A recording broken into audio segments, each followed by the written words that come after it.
এখন থেকে আর police verification লাগবে না বলে জানিয়েছেন প্রধান উপদেষ্টা প্রফেসর ডক্টর মোহাম্মদ ইউনূস। তিনি আরো বলেন, সব নাগরিকের নিরাপত্তা নিশ্চিত করা সরকারের সর্বোচ্চ অগ্রাধিকার। ডিসি সম্মেলনের উদ্বোধনী অনুষ্ঠানে তিনি একথা জানান।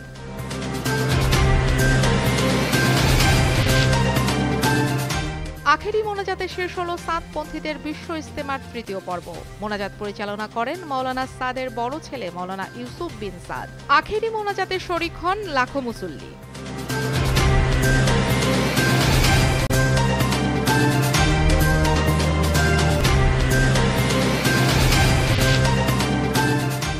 ডেভিল হান্ট অপারেশনে বেগম রোকেয়া বিশ্ববিদ্যালয়ের ছাত্রলীগ নেতা এবং আবু সাইদ হত্যা মামলার আসামি ইমরান চৌধুরী আকাশকে জামালপুরের ইসলামপুর থেকে গ্রেফতার করেছে পুলিশ।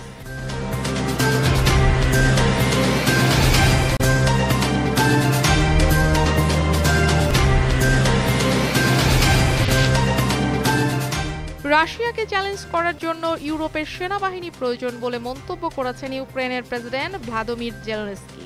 এক প্রতিবেদনে এই তথ্য জানিয়েছে ব্রিটিশ সংবাদ মাধ্যম বিবিসি।